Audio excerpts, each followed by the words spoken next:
El hogar es, como dice la frase, más que una casa. Es el lugar donde esperamos llegar al final del día, donde queremos descansar después de un largo viaje. Es el lugar donde nos sentimos cómodos y seguros. El sueño de muchos es llegar a esa casa propia que puedan llamar hogar. Pero hay casos donde ese sueño se transforma en pesadilla. Y posiblemente el caso de hoy sea el mejor ejemplo. Hoy vamos a hablar de la casa de Amityville. Se dice que en el territorio donde la famosa casa está ubicada era un terreno donde los indios Shinnecox tenían la costumbre de tomar prisioneros para torturarlos y dejarlos morir.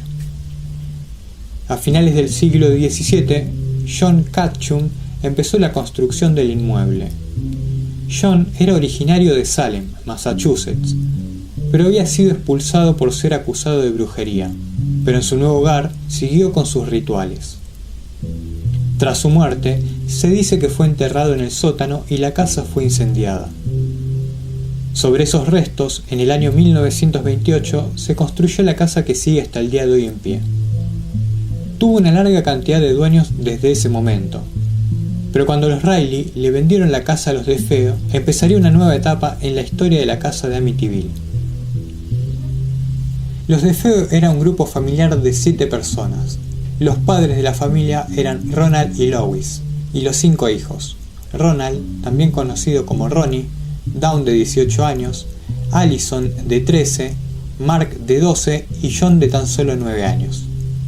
El jefe de la familia trabajaba como un administrativo en una concesionaria de automóviles, lo cual le permitía poder pagar la casa para vivir con su familia. De los hijos, el mayor era quien resaltaba. Ronald DeFeo tenía 23 años. Era descrito como una persona tranquila por lo general, pero había tenido problemas con las drogas y con el paso del tiempo las discusiones con sus padres empezaron a ser habituales. El 12 de noviembre de 1974, la familia se reuniría por última vez para cenar todos juntos. Lo que no sospechaban era que Ronnie tenía un plan para esa noche. La madrugada del 13 de noviembre, mientras la familia dormía, Ronnie fue habitación por habitación disparándoles en sus camas. Empezó por sus padres, para seguir con sus hermanos menores y terminar al final con sus 2 hermanas. Tras los asesinatos, Ronnie guardó la ropa manchada de sangre, la funda del fusil junto a las balas y las tiró en una alcantarilla. Al día siguiente, siguió con normalidad su vida. Fue a visitar a su novia y después visitó a un amigo. El crimen se descubrió el 15 de noviembre, cuando Joey Yeswit acudió al llamado de auxilio de Ronald. Ronald gritaba que sus padres habían sido acribillados, y junto con Joey entraron a la casa para encontrar los cadáveres de toda la familia. No tardó mucho para que patrulleros llegaran al 112 de Ocean Avenue, la escena del crimen. La investigación inicial apuntaba que Ronald padre había sido el asesino, ya que Ronnie había mencionado que su padre era violento y estricto con su familia. Pero rápidamente, con el avance de la investigación, quedaban muchos huecos en la teoría de que el jefe de la familia hubiese sido el autor de los crímenes. Ronald iría entrando en contradicciones y todo terminó con su confesión de los asesinatos. Contó cómo, obligado por voces, había tomado un rifle y había asesinado a su familia. El juicio empezó en octubre del año 75. La defensa de Ronald se basó en que él sufría de psicosis. El 19 de noviembre, casi un año después de los asesinatos, Ronald fue condenado a 25 años de prisión por cada asesinato. La casa se mantuvo inhabitada durante ese tiempo. Solamente 2 semanas después de la sentencia fue comprada nuevamente. El precio estaba rebajado de lo que realmente valía. No a muchas personas les gustaría vivir en una casa donde una familia entera había sido asesinada de forma brutal. Los nuevos dueños serían los Lutz, una familia compuesta por 5 personas. La pareja adulta compuesta por George y Katy y los hijos de Katy de una relación anterior, Christopher, Danny y Missy. Y una mascota completaría la familia. George Lutz era dueño de una empresa topográfica y junto con Katy habían visitado varias casas antes de decidirse a buscar en Amityville. Las casas que visitaban y que estaban en su presupuesto no lograban cumplir con los requisitos que ellos querían. Su idea era que George pudiera mudar su oficina a su casa y trabajar desde allí. En la inmobiliaria Conkin se encontraron con una empleada amable que quería mostrarles una casa, la 112 de Ocean Avenue. La casa tenía 3 pisos con un jardín muy grande. El precio pedido era de $80.000, bastante bajo para lo que la casa era. Tanto llamó la atención el precio que George preguntó si no había un error en él. Fue así como la empleada le contó que la razón del precio era porque ahí era donde había ocurrido la masacre de los DeFeo. Sabiendo la historia de la casa lo pensaron, pero no mucho, ya que la frase de George sería: las casas no matan personas, las personas matan personas. La casa cumplía con sus necesidades y si bien era un poco más de su presupuesto, podían llegar a pagarlo con algunos sacrificios. Ellos esperaban que su vida en ese lugar fuese un punto de inicio de una nueva vida, lo cual fue cierto, pero no sería para mejor. Una de las primeras cosas que hicieron al mudarse fue invitar a un sacerdote amigo de la familia para que bendiga la casa, hecho que fue imposible. Al momento de llegar a la casa, el padre sintió una extraña presencia que lo perturbó, y cuando se dispuso a bendecir la casa, escuchó una voz que le ordenó que se largara de allí.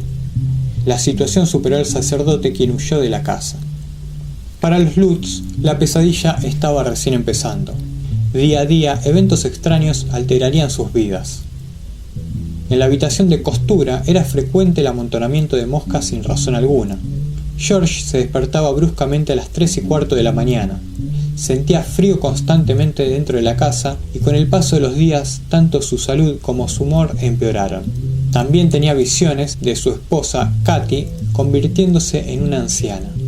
Desde el sótano de la casa se escuchaba una marcha militar sonando. Un hecho en el cual la policía fue llamada fue cuando la puerta de entrada de la casa fue arrancada de adentro hacia afuera. El hermano de Katy, Jimmy, se estaba por casar. El día de la boda, Jimmy fue al 112 de Ocean Avenue.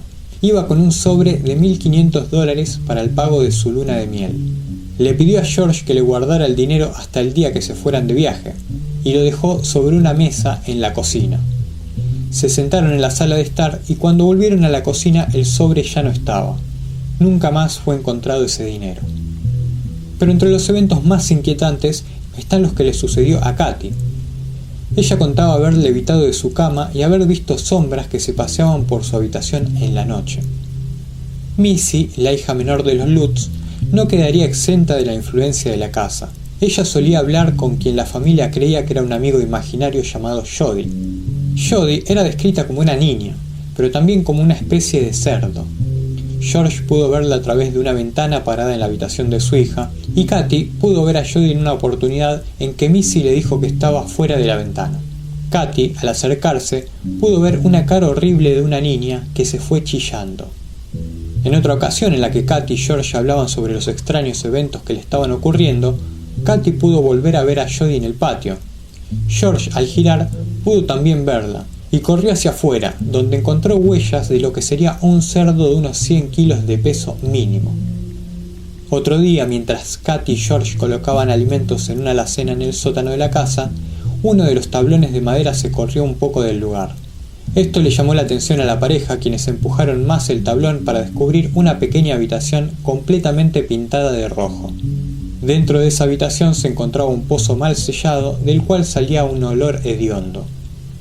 George consultó los planos de la casa, pero en ellos no salían ni el pozo ni la habitación roja. El último hecho que no pudieron soportar los Lutz fue cuando los niños empezaron a gritar desde su habitación diciendo que había un monstruo.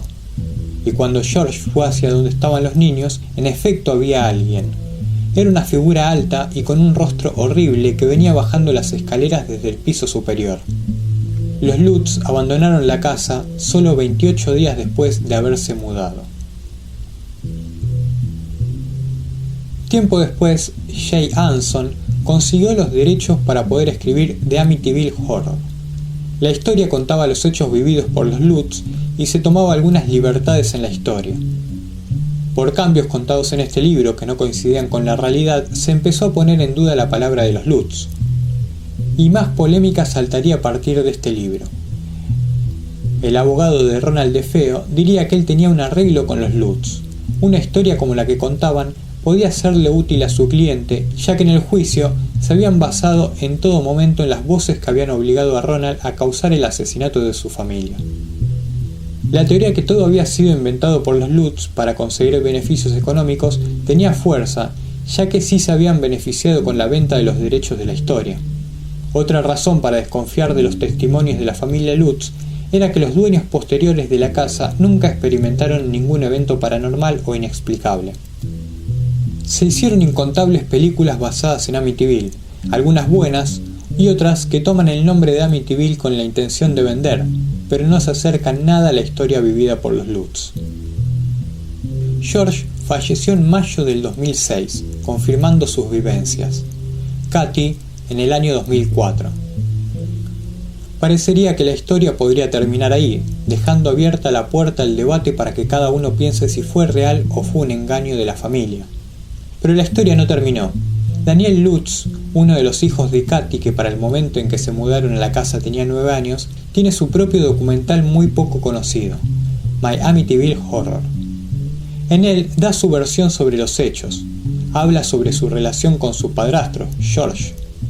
Una de las anécdotas que cuenta es la siguiente. Entonces entré en la sala de juegos de la casa y encontré unas 400 o 500 moscas zumbando alrededor. Empecé a golpear las paredes y ventanas con un periódico. Maté a un centenar de moscas en unos 5 minutos.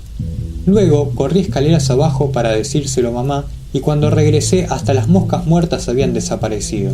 Incluso habían desaparecido los periódicos. Sea como sea, parece que la historia de la casa de Amityville todavía tiene varias páginas por escribirse. Y esto es todo por el video de hoy. Si te gustó, dale like y suscríbete a mi canal.